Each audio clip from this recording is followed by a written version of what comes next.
গেল দেড় দশকে শেখ হাসিনা সরকারের আমলে অনিয়ম ও অভয়ারণ্য হয়ে ওঠে টেলিকম খাত। সালমান সিন্ডিকেটের প্রভাব বলয়ে বন্দী হয়ে পড়েন কর্মরতরা। বেসুমার অনিয়ম আর দুর্নীতির মাধ্যমে লুটে নেওয়া হয় ৭,৫০০ কোটি টাকার সুবিধা। আইওএফ সিন্ডিকেটের মাধ্যমে বিপুল পরিমাণ অর্থ হাতিয়ে নেয়ার বিষয়ে তদন্ত শুরু করেছে বিটিআরসি। প্রাথমিক পর্যায়ে উঠে আসছে ভয়ঙ্কর চিত্র। লেবুর সুঘ্রাণ আরো বেশি, ত্বকের যত্ন আরো বেশি, চলে আরো বেশি। আপনার পকেটে কি বিদেশি না বাংলাদেশি?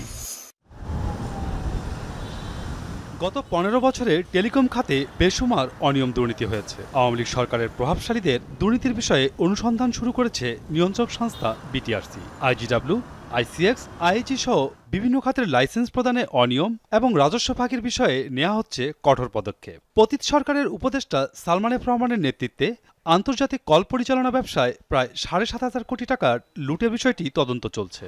আইন বহির্ভূতভাবে আয়োগ গঠনের মাধ্যমে রাজস্ব ভাগাভাগিতে অনিয়ম পেয়েছে সংস্থাটি। যে ওরা অ্যাকচুয়াল কি রেটে আনতেছে ওইটা দেখার কোনো মেকানিজম ছিল না, হয়তো this could have been one reason. এখন রেভিনিউ শেয়ার করেছে লোয়ার ট্যারিফে, তো এইখানে যে একটা গ্যাপ, এই গ্যাপে একটা তৈরি হয়েছে, একটা ধোঁয়াশা জায়গা তৈরি হয়েছে। এইটা সিরিয়াসলি দেখার ব্যাপার আছে।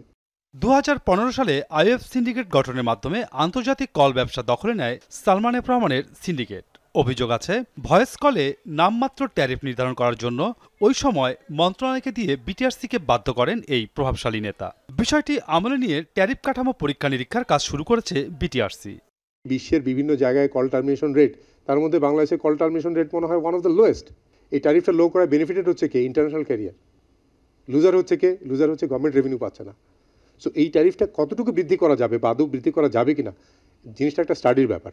এই স্টাডিটা আমরা শুরু করেছি। রাজস্ব ফাঁকি দেওয়ার পাশাপাশি আইএফ সিন্ডিকেট মোবাইল অপারেটরদের টাকা ফাঁকি দিয়েছে। বিটিআরসির কাছে এমন অভিযোগ জানিয়েছে অপারেটররা। আইজিডব্লিউ অপারেটরস ফোরাম নামে যে ইকোসিস্টেমে যে স্টেপটা করা হয়েছিল, সেটা কিন্তু বিটিআরসি যে আইএলটিটিএস পলিসি ছিল সেটারই একটা ব্যত্যয় ছিল।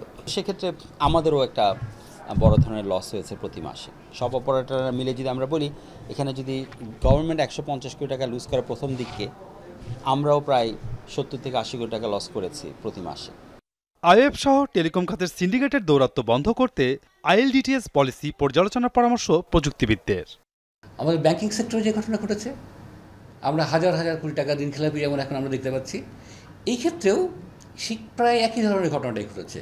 আমার মনে হয় একটা সময় এসছে আমাদের আসলে এই পলিসিগুলো, এবং আইটিএস পলিসি কিন্তু অনেক পুরনো, ২০০৮ সালের পলিসি আজকের বাস্তবতায় আসলে নিরিখে আমাদের আসলে পুনর্বিবেচনা করার দাবি রাখি।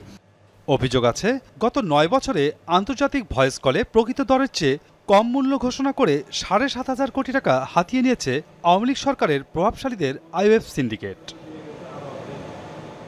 মাসুদুজ্জামান রবিন, যমুনা নিউজ, ঢাকা।